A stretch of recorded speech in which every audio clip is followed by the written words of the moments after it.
오늘은 자비로 신앙인과 인간의 협력 177페이지 중간부부터 살펴보겠습니다. 지난 시간에는 평신도 사제직의 비전례적 차원에 대해서 살펴봤죠. 그게 또 계속해서 이어서 살펴볼 겁니다. 자녀들에게도 확정되어야 되고 부부 간에도 그렇고 또 직장에서도 사제로서의 태도를 취해야 된다. 서로서로에게라고 하나님께서 영식 희생이 바로 그 부분입니다. 서로 섬겨야 된다는 거죠. 서로에 대해서 자비로워져야 된다는 말을 바꿔도 됩니다. 그래서 자녀들은 하나님의 사랑 안에서 양육해야지만 인간 존재에 대해 존경과 모든 사람 필요에 민감해진다. 이렇게 양육되어 주셨다까지 말씀을 드렸죠. 이 부분에서 살펴보면 가정에서 모든 것이 다 양육이 되어집니다. 가정이 파괴되고 나면 그 다음에 양육할 수 있는 곳이 아주 축소가 되어버립니다. 그리고 다 채워줄 수도 없고요. 제가 전에도 그 말씀 한번 드렸지 싶은데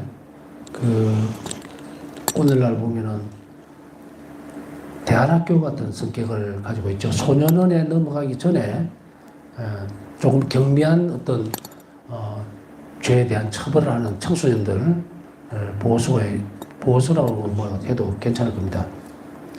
그걸 대안학교 같이 이렇게 되어 있는데 그 흡사같이 가보면은 학교는 학교인데 철창이 둘러싸여 있고 그래서 교도소 분위기가 많이 나옵니다만은 그곳에 있던 학생 하나가 늘 기억에 남습니다.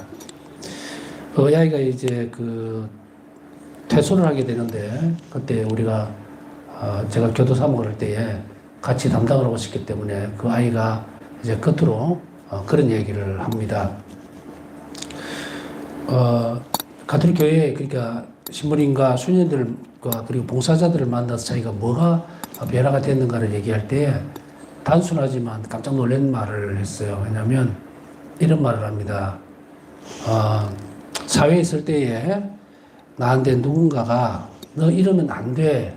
잘못된 것이야 라고만 얘기해 줄 수 있었어도 자기는 이 자리에 없었을 것이다. 이렇게 얘기를 하는 거예요. 그런데 사회에서 아무도 그런 말을 하지 않았지만 이제 교회에 오니까 가톨릭 교회 오니까 수녀님들이든 아니면 봉사자들이든 너 이러면 안 돼. 이게 옳은 것이야. 이것이 좋은 것이야. 혹은 이거는 안 되는 것이야. 이렇게 이제 배웠다는 거예요. 그 아이가 정확한 나이가 기억이 나진 않는데 11, 8살쯤 가까이 되지 싶습니다. 그 기간 동안 한 번도 그 얘기를 못 들었다는 이야기예요. 짐작하겠지만 가정이 없어요, 얘가. 사회가 이 아이를 품어줘야 되는데 사회는 가정만큼 그렇게 너그럽지는 못하죠. 여러 가지 어떤 부분들이 이렇게 사랑으로 뭉쳐진 것이 아니에요. 우리는 여러분들은 어떻게 구별을 합니까? 집단과 공동체의 구별을요. 집단은 이기적인 자신들의 이익적인 측면을 위해서 모인 곳이고 공동체는요, 사랑이라는 것이에요. 특히나 그리스도교 공동체는 인간적인 사랑이 아닌 예수 그리스도의 사랑을 닮은, 하나님의 사랑을 닮은 사람들, 그 사람들이 모인 곳이 공동체란 말이에요. 그런데 오늘날 공동체 문제가 뭡니까? 물으면, 내조를 가도 그렇고, 또 본당생활을 해도 그렇고, 사회의 어떤 단체보다 더 못한 것 같아요. 라고 얘기를 할 때 우리는 그러면은 넉넉히 지켜봐야 될 것인가? 아니, 답은 나왔잖아요. 사랑의 부재. 사랑의 부재는 또 어디로 가야 되느냐면, 가정생활 속에서 사랑의 부재의 상태면 왔을 때도 똑같이 드러나요. 아까 말씀드렸던 것은 조금만 이렇게 색깔만 약간 바꿔보면 사랑 안에서 자란 아이와 그렇지 못한 아이는 아주 차이가 나겠죠. 세상 밖에 내놓았을 때. 그래서 여기서 뭐라고 얘기합니까? 이 사제의 태도는 자녀들이 확장돼야 되는데 하나님 사랑 안에서 양육하고 그렇게 함으로 인해서 그 아이가 모든 인간 존재에 대한 존경과 모든 사람 필요에 민감해지도록 양육돼야 된다. 저 사람의 필요에 내가 민감해지도록. 이게 뭐예요? 자비로운 태도예요. 이렇게 양육되어져야 된다. 대단히 중요한 문제죠. 우리가 사랑과 자비는 목표점에 따라서만 구별이 되죠. 사랑과 목표가 선의 증가를 목표로 하고 자비는 그 목표가 뭐예요? 지향하는 바가 악을 뿌리 뽑는 거예요. 어느 쪽 방향으로 가느냐의 문제다. 그랬을 때에 사랑이 발출되는 것이 자비라면 뭐로 드러나야 돼요? 예수 그리스도로 드러나야 되겠죠. 하나님으로 존재시키도록 해야 되겠죠. 이렇게 가정에서 아이를 양육시킨다면 이 아이는 사회에 나가서 어떻게 됩니까? 자비로운 사람이 되는 거예요. 응? 이렇게 돼야만 이 세상이 바뀌어요. 우리 가정에 많은 문제들이 있는 것은 이것이 소멸되거나 혹은 도외시되거나 너무 하시되는 것 때문에 이렇다. 그리스도 그 가정이 특별하게 하나님의 사랑을 많이 받고 은총 속에서 보호되어야 되는데 하나님만 은총을 보여주려고 준비하면 뭐합니까? 가정에서 준비가 되질 않았는데. 그러면 이제 우리는 이 사제지에 대해서 살펴보면서 우리 각자의 삶으로 다시 돌아와서 되돌아봐야 돼요. 나는 자녀에게 어떤 모습이었던가, 또 부부간의 서로 어떤 모습으로 지금 있는 것인가, 경쟁 상대나 혹은 적이나 혹은 어쩌면 안 만나야 될 그런 존재로서 인식하고 있는 것은 아닌가. 사실 여기 보면요, 한 가지가 도드라진 게 드러납니다. 뭐가 드러나냐면 우리가 선택된 것에 대해서는 다른 교육 가르침이 없어요. 부부가 처음에 너 이렇게 해서 아유 그거 안 맞은 거야, 잘못 맞춘 거야, 이렇게 할 건가, 그런 말은 없습니다. 오늘날 많은 부분들이 있죠. 성격적인 문제다 뭐다 막 말이 굉장히 많은 부분들을 가져옵니다. 그런데 왜 그럴까? 세상 살아가는 사람들에는 변화의 가능성이 없기 때문이겠죠. 그래서 예수님은 이것을 어떻게 하셨어요? 하나님은 이걸 혼인성사로 옮겨놨죠. 인간은 이래요. 하나님 사랑 없이 그냥 둘이만 있으면 엉망진창이 된다고. 왜냐하면 주는 사람 같지만 사실은 굉장히 이기적인 사람이거든요. 사람이. 계산을 안 하는 사람? 그 인간 사회 안에는 없어요. 누가 막 내주고 하는 것 같지만 적어도 자기 만족감에 빠져 사는 거거나 표시를 안 낸다 뿐이죠. 적어도 그 일에 있어서 흥미가 있거나 보람이 있거나 어쨌든 그 일을 위해 소명감이 있거나 뭐 여러 가지 이유가 있어요. 근데 바울 사도는 이거를 국물 짜듯이 쪽 짜버립니다. 어떤 말씀으로 짜버립니까? 나는 그리스도가 되기 위해서, 그러니까 예수님이 하나가 되기 위해서 난 이 일을 합니다. 그러나 내가 좋아서 하는 것은 아닙니다. 의무기 때문에 합니다. 좋아서 하는 일은요, 버릴 수 있어요. 포기할 수 있죠. 그 조금만 상하면 없애버린단 말이죠. 의무는 어떻습니까? 죽어도 해야 되는 거예요. 내하고 상관없이. 하나님 우리 의무를 준 것은요, 내 감정이라든지 내 생각, 사고, 그 안에 빠져있으면 죽음밖에 없기 때문에 하나님은 가장 강력한 힘으로 우리에게 탁 밀어붙이는 거예요. 의무예요. 사랑의 의무. 그래서 자비를 베풀지 않으면 죽는 거예요. 우리가 이웃에게 자비로워야 된다. 모든 힘과 능력을 다 해서 하나님을 사랑하는 것은 이웃을 사랑하는 거예요. 어떤 사람이 자비로워지다가 자비로운 태도를 계속 견지하다가 죄 터지고 엎어지고 깨지고 이러면 보상은 하나님이 해주신 거예요. 근데 그 이후의 일들로 하면 아무도 보상 안 해주죠. 세상에서는 어떻게 될지 몰라도 그 이후의 삶에 대해서는 책임을 질 게 아무것도 없어요. 그렇기 때문에 우리가 이 부분에 있어서 좀 더 많이 들여다봐야 되는 것은 세상을 변화시키기 위해서 우리는 상대방에 대한 부분 관점들을 바꿔야 된다. 그리고 그 말이거든요. 부부는 상대방에 대한 관점을 바꿔야 되고 자녀에 대한 관점도 바꾸라는 거예요. 이렇게 바꾸라는 거예요. 그리고 이렇게 실행하라는 이야기죠. 그렇지 않으면 뭐다? 불행해지니까. 하나님의 사제에게 참여한다는 것은 마찬가지로 영원한 생명에 동참하는 거예요. 근데 이게 끊어지면 어떻게 해요? 방법적으로 그냥 미사참여만 잘하고 열심히 하고 내적으로 어떤 잘 다듬어져 있는 그런 성숙된 인간성만 보이면 끝나는 줄 압니까? 우리의 구원은 그저 하나님 주시는 선물이에요. 그러나 그것은 무엇을 요구하느냐? 그저 주는 선물에는 이유가 있어요. 그렇다고 하나님이 우리가 거래를 하시는 거예요? 아니죠. 내 구원을 위해서 거래를 하는 거예요. 이게 거래라는 표현을 썼지만 이제 계약입니다. 어? 요구하는 거예요. 의무로. 우리가 어떤 것이든 사실은 솔직히 얘기해서 들여다보면요. 자신의 혼신의 힘을 다 해갖고 뭔가를 할 때 이렇게 자꾸 짜내다 보면 결국은 자기 만족도 있어요. 판 그거 없애지는 않습니다. 그걸 부끄러워할 필요도 없고. 그러나 그것이 원동력이 돼서는 안 된다는 이야기죠. 이 부분과 연관해서 딱 맞는 것은 아니지만 바울사 성령의 생애를 또 그분의 삶을 이렇게 잠깐 들여다보면 바울사 성령은 정말 영혼이 아름다운 분이었어요. 그래서 많은 선물을 받았죠. 영혼을 잃는 능력이라든지 드러나지 않은 상은, 성은. 그런 바울사 성령은 주님께서 나에게 예수님께서 내 영혼을 너무 사랑하셔서 그렇게 꾸며놓은 거예요. 영혼을 꾸며주셨다. 이렇게 표현하죠. 하나도 밖으로 나서 자랑하지 않았다. 여기에서 보면 초점이 어디에 맞춰져 있는가? 바울사 성령의 영성의 길은 영성의 초점을 딱 보면 예수 그리스도 외에는 아무것도 바라는 것이 없었다는 걸 알 수가 있어요. 내가 죄를 짓지 않는 요인은 그분의 사랑에 위배되지 않기 위해서예요. 사랑이 위배된다, 만다, 이거는 어떤 법률적이거나 혹은 논리적인 것이 아니에요. 추상적인 것도 아니고. 실제적인 부분이잖아요. 하나님께서 살아계시고 활동하시고 나와 함께 숨쉰다는 그런 의식들, 의지적으로 그런 의식들이 없는 사람은요, 죄를 쉽게 짓습니다. 하나님 살아있다고 생각 안 해요. 그냥 신앙적으로 고백할 때 되면 살아계신 하나님 아버지 이렇게만 얘기하지 실제적으로 행동하는 거 봐보면 하나님 죽은 거예요.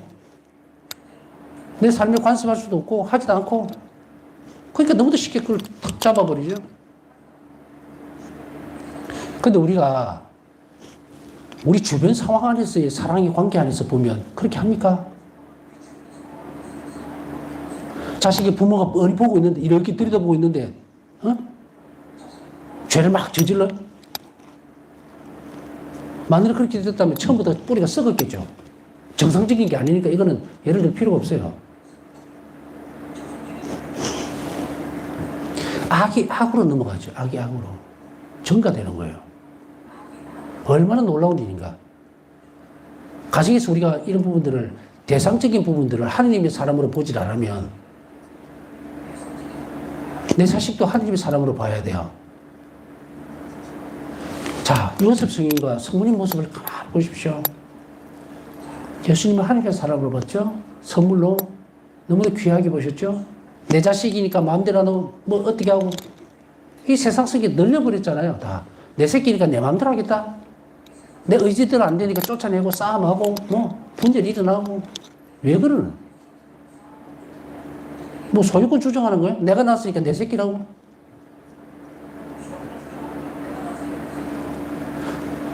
자식을 낳음으로 인해서 양육하고 그리고 어머니가 되고 아버지가 되는 그 기쁨을 우리에게 줬으면 끝이에요. 나머지는 가톨릭 교회 정신으로 교육을 시켜야 된다고. 혼인 성사를 분명히 이야기하잖아요. 이게 넘어가 버리니까 어떻게 됩니까? 엉망진창이 돼버리는 거예요. 내 주머니에 넣고 보관할 수 있는 그런 물건로. 얼마나 이기적인 사랑이 됩니까? 내가 너희를 위해서 얼마나 뼈 빠지게 일했는데, 너희 나에게 다시 돌려달라.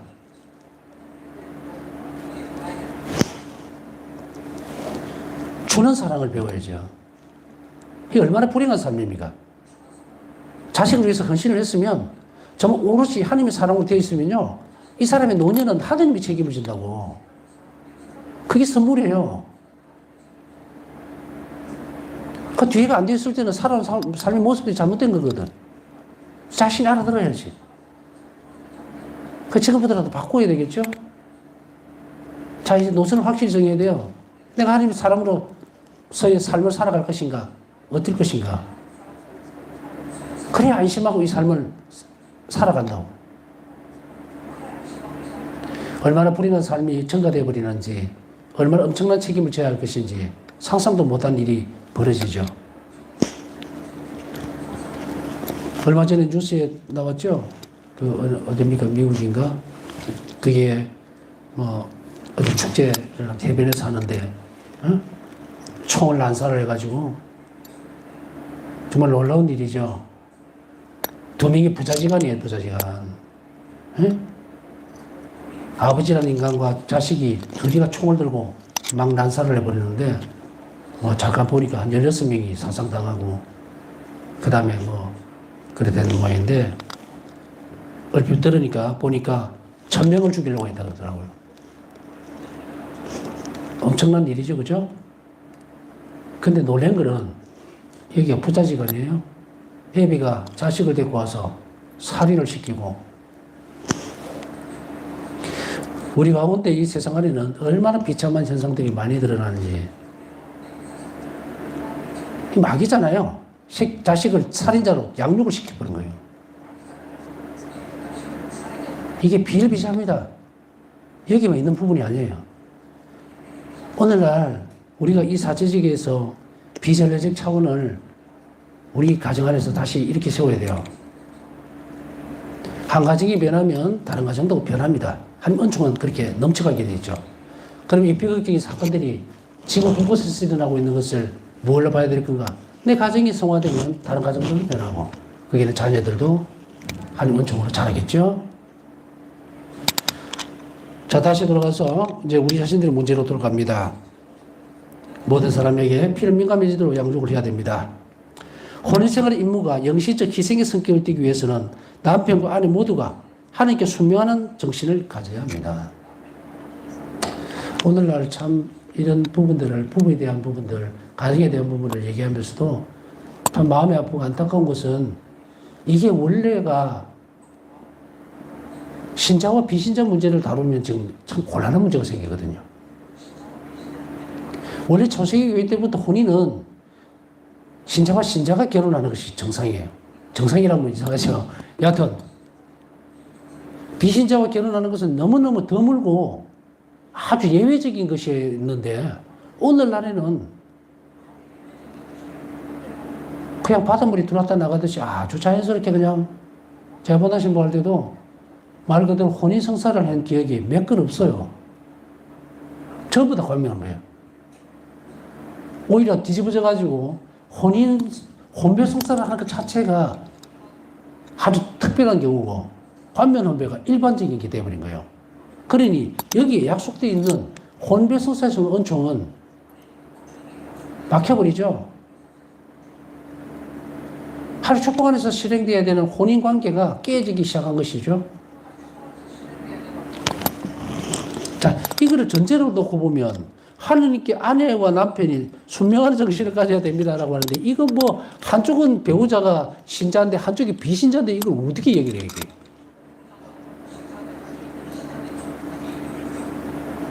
어려운 게 한두 가지가 아니죠. 그럼 이 부분을 어떻게 해야 될 건가? 예외적인 부분으로 가야 될 건가? 자, 이건 이제 고민해야 될 부분이겠지만, 나는 배우자가 신자가 아닌데, 어떻게 둘이가 다 이거 안 맞나? 안 맞지 않느냐라고 하지만, 여기에서 중요한 게 또 하나가 있어요. 뭐냐면, 신자인 배우자만 들으면 됩니다. 난 아니니까 해당 사항은 없는가 보다. 오히려 더 무거운 책임으로 가지고서 이걸 대해야 돼요. 짐을 하나, 짐이라고 해서 무슨 물건 아닙니다. 내가 지고 가야 되는 짐 하나가 더 있잖아요, 대상이. 멍해라고 합시다. 짐이라는 게 있어. 물건 개념이 있어서 좀 그런데. 구원을 이끌어야 될 책임이 있죠, 신자의 배우자는. 그만큼 남들보다 더 많은 무게의 짐을 지고 가야 되겠지만, 처음에 선택했을 때 그렇게 되어버린 거잖아요. 자신의 선택에 대한 책임을 하나님 앞에 지게 될 때에 그 짐은 가벼워지겠죠. 근데 그것을 회피하려고 해서는 안 된다. 나는 아까 얘기했듯이, 우리 부부는 신자가 한 명이 아니니까 이거 아니겠죠 라고 할 수 없다. 한 명이 2명 몫을 해야 돼요. 그럼 어떻게 해야 될 건가? 더 철저하게 하니까 순명한 정신을 가져야 합니다. 그래서 나에게 주어져 있는 모든 일들에 불평과 불만 없이 하나님 나에게 어떤 것을 요구하시는지 잘 살펴보고, 늘 나에게 가장 좋은 것을 주셨다고 믿고 예라고 대답하고 따라가야 된다 이 말이에요. 교회가 정해지는 규칙, 규범들 철저하게 잘 지키고 특히 성사생활에 대해서 잘 따라갈 때 이게 바로 뭡니까? 순명의 정신을 드러내는 거죠. 모든 피조물에서 하나님의 초월성을 인식하고 그분의 뜻에 무조건적으로 내맡길 때에만 영신적 희생의 신비를 발견하고 감사드릴 수 있으며 여기서 영신적 희생이라는 영신적인 것이 뭡니까? 물질적인 것과는 다른 문제죠. 그래서 세상 만물 모든 피조물 안에서 하나님 초월성을 인식해야 한다. 하나님이 얼마나 어떤 존재인지 도대체 상상을 해보세요. 우리는 재료가 없이는 뭘 못 만듭니다. 한 가지 지점만 이렇게 살펴보더라도. 근데 하나님은 말씀으로 창조를 하셨다. 얼마나 엄청난 초월성이 그곳에 벌써 드러나죠? 세상 만물의 어떤 질서와 시간들을 한번 잘 살펴보세요. 이제 지금 우리는 겨울로 접어들었잖아요. 얼마 전까지만 해도 너무 더워서 정말 선풍기 들고 에어컨 들고 반팔 입고 부채질하고 하다가 어느 순간에 싹 바뀌어버렸죠. 이게 누가 한 일이에요? 익숙해져 있으면요. 아, 겨울이 돌아왔네. 아이고, 세월 빠르다. 이러겠죠. 그러나 하나님 신비안에서 들여다보면 어떻게 이런 일이 이루어지지? 어떤 것도 하지 않았는데. 뭐 나무를 심기로 했습니까? 아니면 뭐 다른 겨울이 오도록 부채질을 했습니까? 아무것도 안 했다고. 그런데 얼음이 얼고 정말 활동이 줄어들 수 있을 만큼 추위가 오고 몸에 면역성이 떨어져서 감기나 이런 걸 또 병을 앓게 되고 이게 뭘지? 이러한 것들을 잘 살펴봐야 됩니다.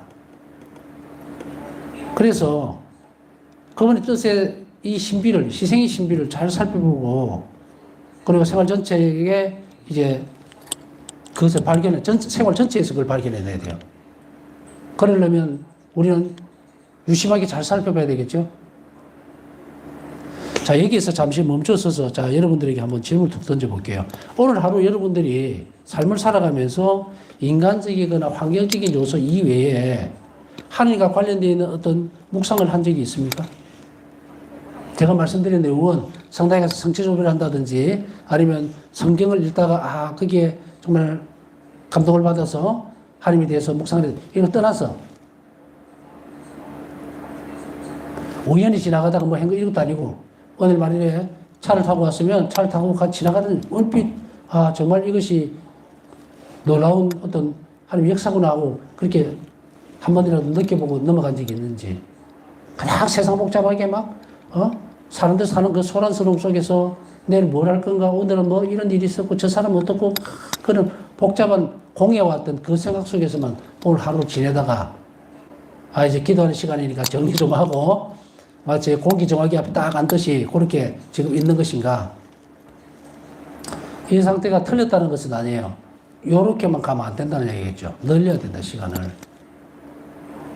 일상생활에서 하나님 자비의 신비를 관상할 것. 이게 우리가 궁극적으로 찾아가야 되는 길이라면 연습은 여기서부터 시작돼야 됩니다. 그러려면은 영적 의미를 알아들어야 되겠죠. 그러면서도 동시에 무조건적으로 그분 뜻에 내가 맡기는 연습을 해야 돼요. 이렇게 아무것도 없는 이런 피조물들에게도 생명을 주시고 무기 살리고 하는데 그래 이게 나에게 주어졌는데 이것이 뭐라고? 그걸 알아챌 때 우리 삶을 내가 맡길 수 있고 내 생각, 사고들을 그분께 내가 맡길 수가 있겠죠. 그래야만 영시적 희생의 신비를 발견하고 감사드릴 수가 있게 됩니다. 초월적인 하나님께서 일을 하신다는 것을 분명히 인식하고 그리고 그 희생의 신비, 영적 희생의 신비를 잘 발견할 때 그때 감사드릴 수가 있게 됩니다. 혼인생활 전체는 하나님 찬미하고 이웃에게 봉사하는 장소가 될 것이다. 영신적 희생의 신비, 영적인 희생, 영신, 영혼과 육체로 가지고 있는 희생을 이야기하는 거예요. 가정 안에서는 이것이 두 개가 다 따라오게 되죠. 그러나 이것에 대해서 모든 피조물에서 하나님 초월성을 인식하는 그 과정 안에서 이것을 알아내지 못하면 그리고 그분의 뜻에 내어 맡기지 못하면 이렇게 가치를 모른다는 얘기야. 간단하게 압축시키면 의탁한 태도를 키워나갈 때에 우리는 뭘 알게 된다? 영적 희생의 의미를 더 잘 알게 된다. 왜? 하나님께 의탁한다는 것은 남에게 내어주는 것을 동시에 배우기 때문이에요. 그것이 바로 하나님 참여할 수 있고 이웃에게 봉사할 수 있게 만들어 놓습니다. 발레리아스트로 신부는 이 장소를 혼인생활 제대라고 했는데 참 멋진 표현입니다. 혼인생활의 제대다. 이곳에서 가족 구성원들은 자신들의 사제직을 수행한다. 가정 안에서 생활제대라고 했다. 이 제대는 물론 서로 떨어져 있을 수 없으며 서로의 사제직을 보완해 주어야 하고 서로 밀접히 결합되어 있어야 한다. 왜냐하면 미사에서 재현되는 그리스도의 봉헌에서처럼 서로 다른 가족 구성원이 제대해서 만들어지는 서로 다른 희생에 의해서 각 가족 구성원들은 자신들의 힘을 이끌어내기 때문이다. 각자의 희생이 가정이라고 하는 제대 위로 모일 때에 그때 각 구성원에게 또 하나님은 어떤 것을 주시냐면 각자에게 필요한 은총들을 분배해 준다는 이야기입니다. 그것을 이제 힘을 이끌어낸다는 이야기죠. 자, 어떤 사람이 이제 가정을 생각할 때에 그 휴식을 취하는 곳, 그냥 내가 여기에 그냥 기댈 수 있는 곳, 또 어떤 때는 평화를 누릴 수 있는 곳, 뭐 가장의 어떤 위치에 있으면은 일도 뭐 보된 일도 마치고 또 어떤 때는 월급을 탔다. 그러면 내 가족들 위해서 인가 뭔가를 더 줄 수 있겠다라는 그런 기쁨들도 가져올 수 있고, 그래서 가정이라는 곳에 들어오면 뭐예요? 주로 안식적인 개념, 좀 쉬어야 되는 개념 이런 식으로 되어지죠. 그런데 만일에 이 가정이라는 곳이 서로를 희생적으로 내놓는 곳이 못 되다 보면 어떤 한 명에게 희생만을 강조하게 되면 어떤 상황이 벌어집니까? 어떤 사람에게는 시독하게 돌아가기 싫은 곳으로 변해버리죠. 어떤 한 사람의 희생만으로 그 기둥을 다 떠받치는 수는 없어요. 그리스도 희생도 마찬가지입니다. 그리스도께서 희생하셨던 그것이 인간이 의식적으로 그 사랑을 받아들이지 않으면 어떻게 됩니까? 의탁하지 않는다면 무의로 돌아가는 거예요.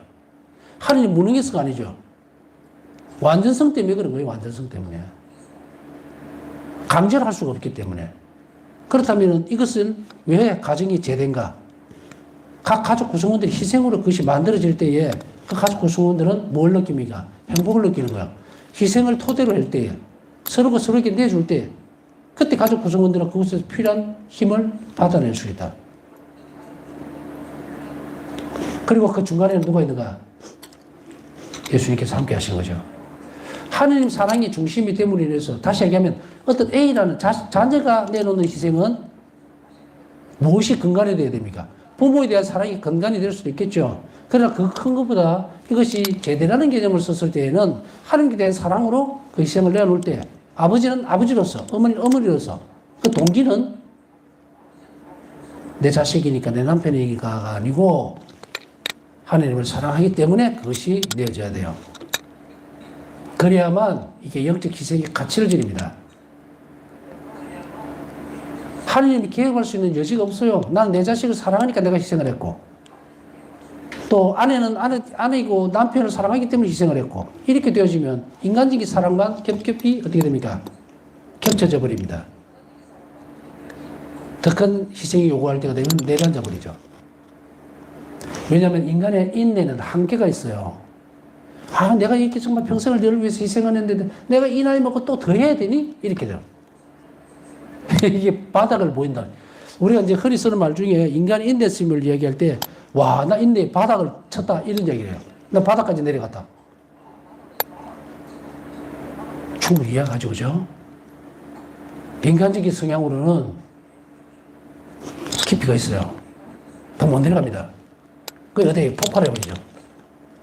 내가 이만큼 희생해서 됐지. 왜 지금까지 남은 시간도 더 나이가 그걸 강조하느냐? 막 터져버리죠. 그러면 어떻게 합니까? 지금까지 잘 살아와놓고 평생 왜 그래? 잘 참아왔잖아. 잘 참아왔죠. 근데 이게 바닥을 판단데 뭐 어떻게 해? 건강이 인간적인 것에 머물러서 깊이가 한계가 있죠. 오늘 우리가 배웠던 이 부분은 그 깊이를 어디에 두고 있느냐? 바로 예수 그리스도의 희생에. 그래서 그 제대한 표현을 쓴 거죠. 우리가 그 희생을 하나님 사랑을 닮은 희생으로 내놓으면 말 그대로 인내의 한계는 없어요. 끝간데 없이 더 내려가고 더 주면서 더 행복해지는 거예요. 그럼 가족 구성원들이 다 행복해지는데 이걸 놓쳐버리는 거예요. 놓쳐버리니까 뭡니까? 폭발을 해버리죠. 그래서 가정이 해체가 되고 깨지고 싸우고 마치도 한 명을 위해서 너만 희생하면 돼. 이거 어디서 나온 거예요? 어? 예수님을 희생제물로 삼을 때 똑같은 말을 했잖아요. 모두를 위해서 한 명이 희생하는 게 낫다.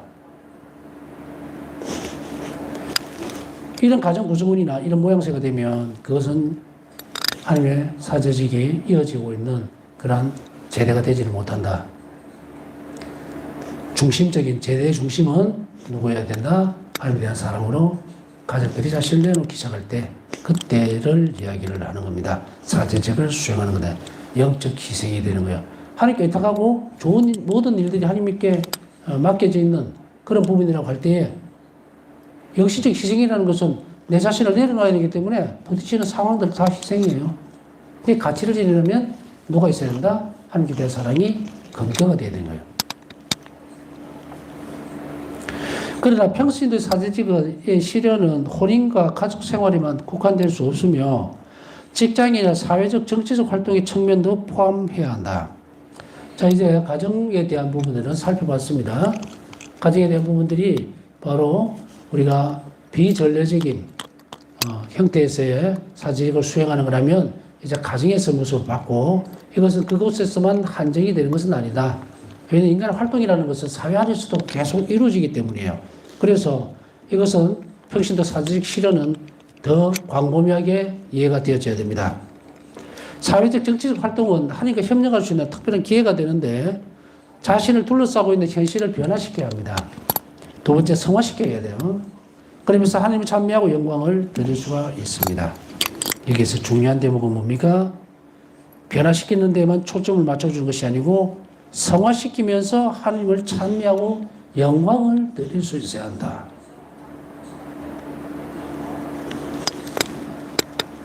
이곳에 어떤 굉장히 중요한 의미가 다 숨어 있습니다. 변화시켜야 되고 첫째는, 두 번째는 성화시켜야 한다. 그래서 그것이 하나님을 찬미하고 영광을 드릴 수 있는 일인지 아닌지가 관건이 되는 거예요.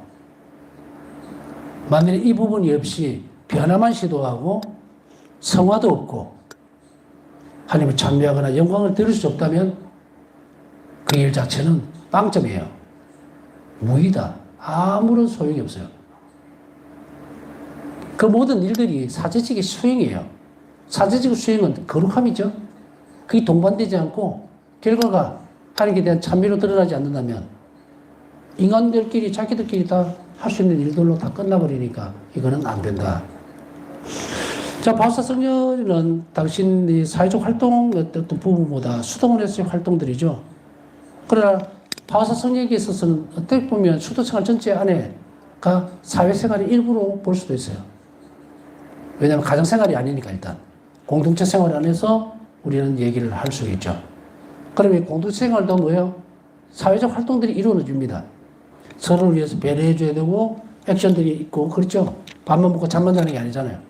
그러니까 그 안에서 바우사 성녀는 어떤 일을 변화하셨는가? 변화를 시도하면서도 그 일을 통해서 뭐래요? 성화시키고 변화시킨 거예요. 그렇게 함으로 인해서 하나님께 찬미와 영광을 드릴 수 있도록 했던 부분들을 우리는 분명히 여기에 접목시킬 필요가 있습니다. 바우사 성녀는 이런 부분들이 있죠. 여기에서 이제 같이 오락 시간에 바우사 성녀에 대해서 말씀을 하는 다른 동료 수녀들의 얘기들을 적은들을 보면은 바우사 성녀는 막 이렇게 같이 토론도 하고 이제 쉬는 시간이에요. 쉬는 시간에 처음에는 막 이렇게 일반적으로 말 그대로 쉬는 시간이니까 오락도 하고 이렇게 가는데 바우사 성녀만 들어오면 이 분위기가 조금 지나면 교묘하게도 바뀌는 거예요. 그렇게 해서 하나님에 대해서 말씀을 나누게 되고 하나님 자비에 대해서 나누게 되는 놀라운 일로 바꿔버립니다. 바우사 성녀는. 그래서 그렇다고 하더라도 오락 시간이 정말 그걸 못해서 뭐 스트레스 받는다 그게 아니고 너무 귀한 시간으로 바뀌어버리니까 오히려 영적인 기쁨들은 더 충만한 시간으로 변화시켜버린 거예요. 이걸 얘기하는 거예요. 그렇다고 하잖아. 파우스타 성녀가 거기에 나서서 우리는 이거 오락하면 안 돼. 하는 게 대해서 논의하지. 이렇게 한 게 아니에요. 계속 기도하면서 보다가 변화를 살짝 시키면서 개입을 해서 전체를 하나님께 대한 참여와 영광을 드리는 시간으로 바꿔버리는 놀라운 일들을 계속해 나갑니다. 우리는 그곳에서 우리 활동이 어떻게 돼야 되는지 충분히 알아들을 수가 있을 겁니다. 남은 시간 묵상하면서 오늘 하나님 참 요청하신 분들을 위해서 함께 기도해 주시기 바랍니다.